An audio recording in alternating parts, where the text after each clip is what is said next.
بسم اللہ الرحمن الرحیم۔ السلام علیکم میرے مسلمان بھائیوں، بہنوں، بیٹیوں، بیٹوں، بزرگوں، دوستوں۔ میں نے عرض کیا تھا کہ سیدہ حلیمہ سعدیہ رسول اللہ صلی اللہ علیہ وسلم کو لے کے تو جب واپس جا رہی تھی تو سواری جو تھی وہ جہاں اس کا قدم پڑتا تھا وہ حالت یہ تھا کہ اتھے اگدا سرودا بوٹا تے جتھے ماہی پیر تھردا، وہ پنجابی کا شعر ہے، اس کا مفہوم۔ اور سیدہ حلیمہ سعدیہ کہتی ہے کہ جب ہم راستے میں تھے وادی سدرہ میں، جب ہم گزرنے لگے تو دیکھتے ہیں کہ ایک کوئی آدمی جو ہے وہ دراز کا سامنے آتا ہے اور وہ دیکھ کے کہتا ہے زور سے، یہ لڑکا جو ہے اے حلیمہ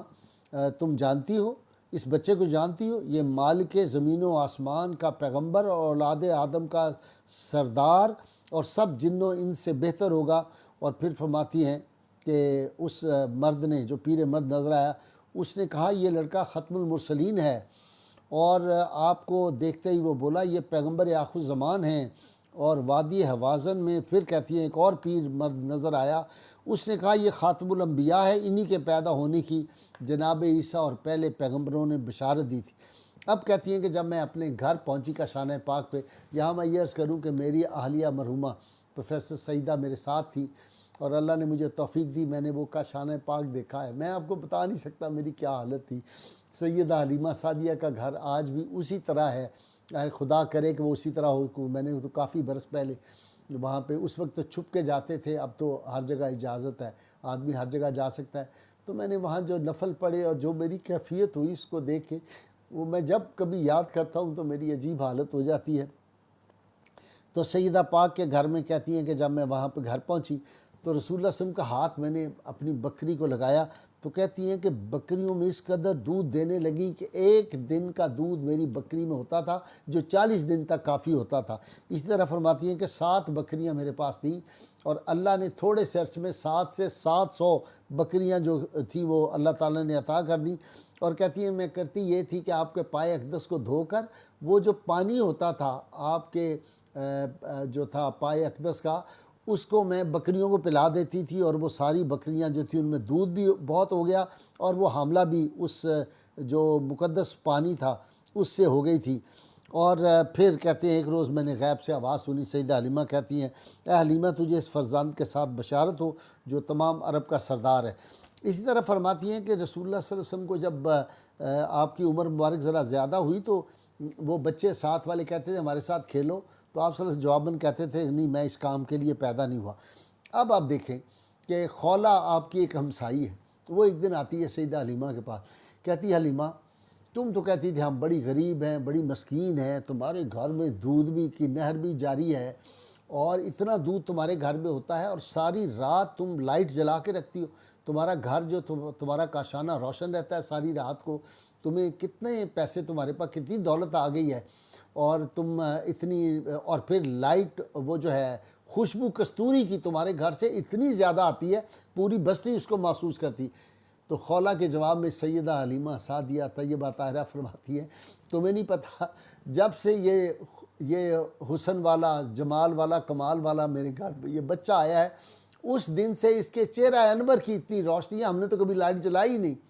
اور یہ کیوں نہ ہو اگر وہ مسکراتے ہیں تو حدیث میں آپ کو پتہ ہے سیدہ عائشہ فرماتی ہیں کہ سوئی جو تھی وہ اندھیری رات میں گم تھی، آپ کے مسکرانے سے وہ سوئی نظر آ گئی تھی۔ تو یہ وہی ہستی پاک تھی نا بچپن میں جن کے چہرہ انور سے وہ روشنی تھی جس سے چاند اور سورج بھی دیکھ کے سما جاتا ہے۔ تو آپ صلی اللہ علیہ وسلم کے بدن عطر سے اس وقت بھی بچپن میں بھی وہی خوشبو آتی تھی کہ ساری بستی میں وہ کستوری کی جو تھی وہ خوشبو پھیلی ہوئی تھی۔ اس طرح سیدہ پاک سیدہ فرماتی ہیں کہ میرے بیٹی جو تھی جب وہ لے کے باہر جاتی تھی، سیدہ شیمہ، حضور نے بڑا پیار کیا اپنی رضائی بہن سے، تو وہ لے کے جاتی تھی، واپس آ کے تھی اماں جان کمال ہے جب میں بھائی کو لے کے جاتی ہوں نا باہر تو اس وقت جو ہے سورج وہ ہمارے اوپر جو ہے وہ سایہ کر دیتا ہے اور ہمیں گرمی بھی نہیں لگتی، اور جب کھجوریں توڑنے لگتی تھی تو کھجوریں بھی وہاں قریب خوشے اس کے آ جاتے تھے۔ تو سید عالمین صلی اللہ علیہ وسلم کو جب سیدہ حلیمہ سعدیہ ایک مرتبہ جب شق صدر کا واقعہ ہوا، بہت تفصیلی واقعہ ہے، آپ نے سنا ہوگا کہ آپ صلی اللہ علیہ وسلم کا جو تھا 4 برس کی عمر میں جب شق صدر ہوا تو آپ ڈر گئی تھیں اور واپس لے کے اپنی والدہ کو سیدہ آمنہ کے پاس لے کے آ رہی تھی۔ تو جب کعبۃ اللہ میں گئی حرم پاک میں، تو آپ صلی اللہ علیہ وسلم کی ایک جگہ بٹھایا اور خود طواف کرنے لگی، مصروف ہوئی۔ جب واپس آئیں تو حضور کو وہاں نہ پایا تو چیخ چیخ کے رونے لگی، اور ان کی تو جیسے جان نکل گئی۔ تو وہ رو رہی تھی، تو ایک آدمی نے کہا ایک بہت بڑا نجومی ہے، میں اس کے پاس آپ کو لے کے چلتا ہوں۔ اس کے پاس گئے، اس نے کہا ابھی چلتے ہیں اور ہم جا کے عزا جو ہے اس کے پاس، جو بڑا بت ہے اس کے پاس جا کے گزارش کرتے ہیں، وہ ہمیں بتا دے گا کہ آپ کا بچہ کہاں ہے۔ یہ سیدہ حلیمہ سعدیہ اس کے ساتھ جب جاتی ہیں، وہ جا کہتا ہے کہ عزا جو بھی وہ بت تھا بڑا، اس کے سامنے کہتا ہے یہ مظلوم مائی ہے، اس کا بیٹا گم ہو گیا ہے، اور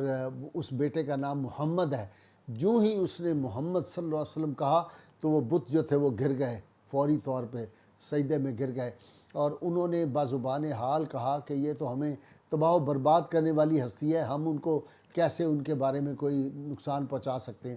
تو کہتے ہیں کہ اتنی دیر میں جو تھے رسول اللہ صلی اللہ علیہ وسلم مل گئے، اور ایک روایت یہ ہے کہ ابو جہل کسی جگہ سے آ رہا تھا، تو اس نے دیکھا آپ صلی اللہ علیہ وسلم ایک درخت کے نیچے بیٹھے ہوئے ہیں، سائے کے نیچے، تو اس نے حضور صلی اللہ علیہ وسلم کو اٹھایا، وہ پہچانتا تھا، اٹھا کے آپ کو اونٹ پہ پیچھے اپنے بٹھایا، تو اس کی سواری نہیں چلتی تھی، بڑا اونٹ کو مارا نہیں چلتی تھی، آخر اس نے پیچھے سے پکڑ کے جب آگے بٹھایا تو اونٹ اس کا تیز تیز چلنا شروع ہو گیا۔ کہ اشارہ یہ تھا غیبی کہ جناب یہ وہ کائنات کے سردار ہیں جنہیں پوری کائنات کے انسانوں کی رہنمائی کرنی ہے، اور ان کی قیادت ازل سے ابد تک رہے گی، اور یہ ساری دنیا جو ہے یہ اس کی فلاح انہی کے پیچھے لگنے سے ہے، انہی کے نقش قدم کے پیچھے، نقش قدم پر نہیں میں کہہ رہا، غور کیجئے، لوگ کہتے ہیں حضور کے نقش قدم پر نہیں، نقش قدم پر کیسے؟ نقش قدم پر تو صحابہ نہیں چلے، اگر یہ بات ہوتی تو کیسے سیدنا صدیق اکبر ایک سٹیپ ڈاؤن آ کے بیٹھتے، کیسے سیدنا عمر اس سے بھی نیچے بیٹھتے، کیسے سیدنا عثمان اس سے بھی نیچے، علی مرتضیٰ اس سے بھی نیچے بیٹھتے، اور جہاں آپ کے قدم مبارک لے کے عبداللہ بن عمر وہاں پہ ہاتھ لگا کے اپنے چہرے پہ جو تھے وہ جو تھے ملا کرتے تھے۔ تو سید عالمین صلی اللہ علیہ وسلم کو جو تھا ان کو اتنا، اور پھر ایک اور بات عرض کروں کہ حضور صلی اللہ علیہ وسلم کی جو نگرانی تھی اس پہ اسرافیل کو اللہ تعالیٰ نے مقرر کیا ہوا تھا، اور یہ 3 برس تک رہے، اور مجد الدین فیروز آبادی جو تھے وہ لکھتے ہیں کہ صراط مستقیم میں انہوں نے لکھا کہ حضور صلی اللہ علیہ وسلم کی پھر بعد میں پہلے اسرافیل تھے ڈیوٹی پہ، پھر رسول اللہ صلی اللہ علیہ وسلم کی جو حفاظت تھی اس پہ جبرائیل امین کو خدمت کے لیے مقرر کر دیا گیا تھا۔ تو آپ سید عالمین صلی اللہ علیہ وسلم